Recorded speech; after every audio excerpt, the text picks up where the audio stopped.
ನಮಸ್ಕಾರ. ನಿಜ ಕನ್ನಡ ನ್ಯೂಸ್ನ ಈ ವಿಶೇಷ ವಿಶ್ಲೇಷಣಾ ವರದಿಗೆ ನಿಮಗೆಲ್ಲರಿಗೂ ಸ್ವಾಗತ. ಇವತ್ತು ನಾವು ಉಡುಪಿಯಲ್ಲಿ ಇತ್ತೀಚೆಗಷ್ಟೇ ಪತ್ತೆಯಾದ ಎಲ್ಲರ ಹುಬ್ಬೇರಿಸುವಂಥ ಒಂದು ಪ್ರಾಚೀನ ಶಾಸನದ ರಹಸ್ಯವನ್ನ ಭೇದಿಸಲಿದ್ದೀವಿ. ಜಸ್ಟ್ ಯೋಚನೆ ಮಾಡಿ, ನೂರಾರು ವರ್ಷಗಳ ಹಿಂದಿನ ಕೇವಲ ಒಂದು ಕಲ್ಲಿನ ಚಪ್ಪಡಿ ಇಡೀ ರಾಜಮನೆತನದ ದುರಂತವನ್ನ ಹೇಗೆ ಕಣ್ಣಿಗೆ ಕಟ್ಟುವಾಗೆ ಹೇಳತ್ತೆ ಅಲ್ವಾ? ಬನ್ನಿ, ತಡ ಮಾಡೋದು ಬೇಡ, ನೇರವಾಗಿ ವಿಷಯಕ್ಕೆ ಹೋಗೋಣ. ಈ ಇಡೀ ವರದಿಯನ್ನ ಸರಿಯಾಗಿ ಅರ್ಥ ಮಾಡ್ಕೋಬೇಕು ಅಂದ್ರೆ ಪ್ರಖ್ಯಾತ ಪುರಾತತ್ವ ಶಾಸ್ತ್ರಜ್ಞರಾದ ಟಿ ಮುರುಗೇಶಿಯವರ ಈ ಮಾತನ್ನ ನಾವು ಮೊದಲು ಗಮನಿಸಲೇಬೇಕು.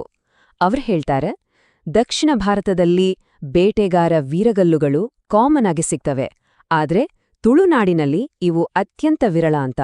ಅಂದ್ರೆ ಈ ಒಂದು ಪ್ರಾಚ್ಯ ವಸ್ತು ಇವತ್ತು ಸಂಶೋಧಕರಲ್ಲಿ ಇಷ್ಟೊಂದು ಕ್ಯೂರಿಯಾಸಿಟಿ ಹುಟ್ಟಾಕೋದಕ್ಕೆ ಇದೇ ಬಹುಮುಖ್ಯವಾದ ಕಾರಣ. ಹಾಗಾದ್ರೆ ಈ ಅಪರೂಪದ ಶೋಧನೆ ಎಲ್ಲಿ ನಡೀತು, ಹೇಗ್ ನಡೀತು ಅನ್ನೋದನ್ನ ನಾವೀಗ ನೋಡೋಣ. ಕುಂದಾಪುರ ತಾಲೂಕಿನ ವಕ್ವಾಡಿ ಗ್ರಾಮದಲ್ಲಿ ಇತ್ತೀಚೆಗಷ್ಟೇ ಈ ಅದ್ಭುತವಾದ ವೀರಗಲ್ಲು ಪತ್ತೆಯಾಗಿದೆ. ಸುಮಾರು 45 ಇಂಚು ಉದ್ದ ಹಾಗೂ 22.5 ಇಂಚು ಅಗಲ ಇರುವ ಈ ಆಯತಾಕಾರದ ಕಲ್ಲಿನ ಚಪ್ಪಡಿ ಯಾರಿಗೂ ಗೊತ್ತಿರದ ಒಂದು ಹಳೇ ಕಥೆಯನ್ನ ಇವತ್ತು ನಮ್ಮೆಲ್ಲರ ಕಣ್ಮುಂದೆ ತಂದಿಟ್ಟಿದೆ. ಇಲ್ಲಿ ನಾವು ಗಮನಿಸಲೇಬೇಕಾದ ಒಂದು ಪಾಯಿಂಟ್ ಇದೆ. ಅದೇನ್ ಗೊತ್ತಾ? ಈ ಶೋಧನೆಯ ಅಪರೂಪತೆ. ಇಡೀ ದಕ್ಷಿಣ ಭಾರತದಾದ್ಯಂತ ಇಂತಹ ವೀರಗಲ್ಲುಗಳು ಬೇಕಾದಷ್ಟು ಸಿಗುತ್ತವೆ. ಆದರೆ ತುಳುನಾಡು ಭಾಗದಲ್ಲಿ ಇತಿಹಾಸದಲ್ಲೇ ಇದುವರೆಗೂ ಪತ್ತೆಯಾದ ಕೇವಲ 2ನೇ ವೀರಗಲ್ಲು ಇದು. ಹೌದು, ಕೇವಲ 2ನೇಯದು. ಮೊದಲನೆಯದು ಉಡುಪಿಯ ಸೋಮೇಶ್ವರದಲ್ಲಿ ಸಿಕ್ಕಿತ್ತು. ಹಾಗಾಗಿ ಇದೊಂದು ಐತಿಹಾಸಿಕ ಮೈಲಿಗಲ್ಲು ಅಂತಾನೇ ಹೇಳಬಹುದು. ಸರಿ, ಈಗ ಆ ವೀರಗಲ್ಲಿನ ಒಳಗಡೆ ಏನಿದೆ, ಅದರ ರಹಸ್ಯವನ್ನ ಒಂದೊಂದಾಗಿ ಬಿಡಿಸ್ತಾ ಹೋಗೋಣ.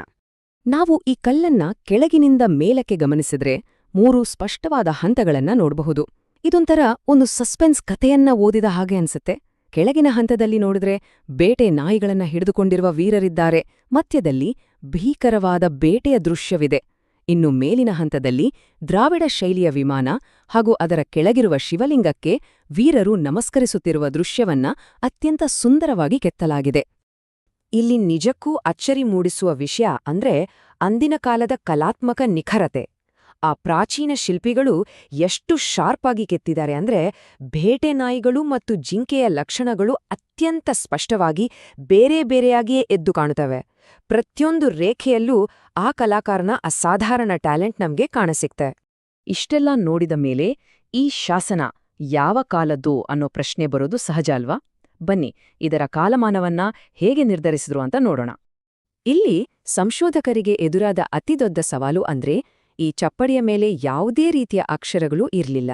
ಹೌದು, ಒಂದೇ ಒಂದು ಸಾಲು ಕೂಡ ಇಲ್ಲ. ಹೀಗಿರುವಾಗ ಇದರ ಕಾಲಮಾನವನ್ನ ನಿರ್ಧರಿಸೋಕೆ ಪುರಾತತ್ವ ಶಾಸ್ತ್ರಜ್ಞರು ಕೇವಲ ಅಲ್ಲಿರುವ ದೃಶ್ಯ ಮತ್ತು ವಾಸ್ತುಶಿಲ್ಪದ ಕ್ಲೂಗಳನ್ನೇ ಸಂಪೂರ್ಣವಾಗಿ ಡಿಪೆಂಡ್ ಆಗ್ಬೇಕಾಯ್ತು. ನಮಗೆ ಸಿಗುವ ಅತ್ಯಂತ ಪ್ರಮುಖವಾದ ಕ್ಲೂ ಅಂದ್ರೆ ಮೇಲಿನ ಹಂತದಲ್ಲಿರುವ ಆ ವಿಶಿಷ್ಟ ಶೈಲಿಯ ಶಿವಲಿಂಗ. ಎತ್ತರದ ಪೀಠದ ಮೇಲಿರುವ ಈ ಸ್ತಂಭಾಕಾರದ ಅಂದ್ರೆ ಸಿಲಿಂಡ್ರಿಕಲ್ ಶೈಲಿಯ ಶಿವಲಿಂಗ ಇದೆಯಲ್ಲ, ಇದು ತುಳುನಾಡಿನಲ್ಲಿ ನಿರ್ಮಾಣವಾದ ಶೈವ ದೇವಾಲಯಗಳ ಒಂದು ನಿರ್ದಿಷ್ಟ ಐತಿಹಾಸಿಕ ಕಾಲಘಟ್ಟದ ವಾಸ್ತುಶಿಲ್ಪಕ್ಕೆ ಎಕ್ಸಾಕ್ಟ್ ಆಗಿ ಮ್ಯಾಚ್ ಆಗುತ್ತೆ. ಅದೇ ವಾಸ್ತುಶಿಲ್ಪದ ಪುರಾವೆಗಳ ಆಧಾರದ ಮೇಲೆ ಸಂಶೋಧಕ ಟಿ ಮುರುಗೇಶಿ ಅವರು ಈ ವೀರಗಲ್ಲಿನ ಟೈಮ್ಲೈನ್ ಅನ್ನ ಕರಾರುವಾಗಿ ಅಂದಾಜಿಸಿದ್ದಾರೆ.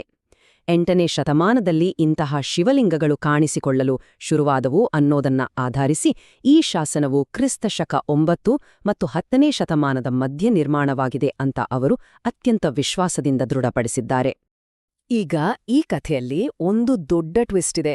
ಆ ವೀರರು ಯಾರು ಅನ್ನೋದನ್ನ ಗುರುತಿಸುವ ಪ್ರಕ್ರಿಯೆ ಇದೆಯಲ್ಲ, ಅದು ನಿಜಕ್ಕೂ ಇಂಟ್ರೆಸ್ಟಿಂಗ್ ಆಗಿದೆ.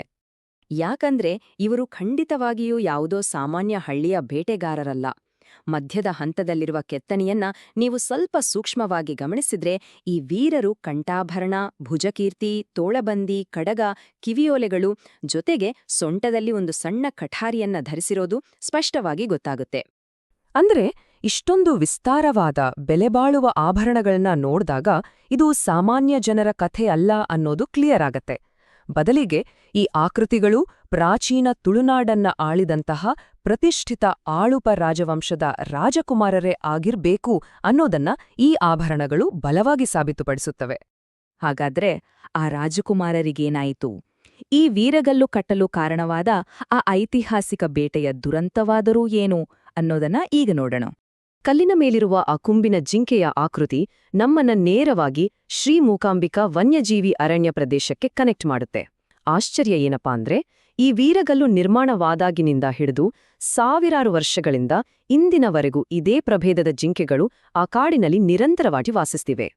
ಸಾಮಾನ್ಯವಾಗಿ ಇತಿಹಾಸದಲ್ಲಿ ನಾವು ನೋಡುವ ವೀರಗಲ್ಲುಗಳು ಕಾಡುಹಂದಿಗಳು ಅಥವಾ ಹುಲಿಯಂತಹ ಕ್ರೂರ ಪ್ರಾಣಿಗಳ ಜೊತೆ ಹೋರಾಡಿ ಸಾಯುವ ಯೋಧರನ್ನ ಪ್ರತಿನಿಧಿಸುತ್ತವೆ. ಆದರೆ ಕೇವಲ ಒಂದು ಜಿಂಕೆಯ ಬೇಟೆಯ ಸಮಯದಲ್ಲಿ ವೀರರು ತಮ್ಮ ಪ್ರಾಣ ಕಳೆದುಕೊಂಡಿರುವುದನ್ನ ಸ್ಮರಿಸುವ ಈ ವೀರಗಲ್ಲಿದೆಯಲ್ಲ, ಇದು ಇತಿಹಾಸದಲ್ಲೇ ಅತ್ಯಂತ ಅಪರೂಪದ ಮತ್ತು ವಿಶಿಷ್ಟವಾದ ಸಂಗತಿ. ಇವೆಲ್ಲವೂ ನಮ್ಮನ್ನ ಕಾಡುವಂತ ಒಂದು ಅತೀ ದೊಡ್ಡ ನಿಗೂಢ ಪ್ರಶ್ನೆಯನ್ನ ಹುಟ್ಟುಹಾಕ್ತವೆ. ತುಳುನಾಡಿನ ಆ ಪ್ರಾಚೀನ ಕಾಡುಗಳಲ್ಲಿ ಅಂದು ನಿಜಕ್ಕೂ ಏನಾಯ್ತು? ಸಂಪೂರ್ಣವಾಗಿ ಶಸ್ತ್ರಸಜ್ಜಿತರಾಗಿದ್ದ ಬಲಶಾಲಿ ಆಳುಪ ರಾಜ್ಕುಮಾರರು ಕೇವಲ ಒಂದು ಜಿಂಕೆ ಬೇಟೆಗೆ ಹೋಗಿ ತಮ್ಮ ಪ್ರಾಣವನ್ನೇ ಕಳೆದುಕೊಳ್ಳಲು ಕಾರಣವಾದ್ರೂ ಏನು? ಅದು ಪ್ರಕೃತಿಯ ಮುನಿಸೋ ಅಥವಾ ಬೇರೆ ಏನಾದ್ರೂ ಒಳಸಂಚೋ? ಈ ಪ್ರಶ್ನೆಗಳಿಗೆ ಉತ್ತರ ಆ ಕಾಲಗರ್ಭದಲ್ಲೇ ಅಡಗಿದೆ. ಈ ಒಂದು ಅದ್ಭುತವಾದ ಕುತೂಹಲದೊಂದಿಗೆ ಇಂದಿನ ನಮ್ಮ ಈ ವಿಶೇಷ ವಿಶ್ಲೇಷಣಾ ವರದಿಯನ್ನ ಇಲ್ಲಿಗೆ ಮುಕ್ತಾಯಗೊಳಿಸ್ತಿದೀವಿ.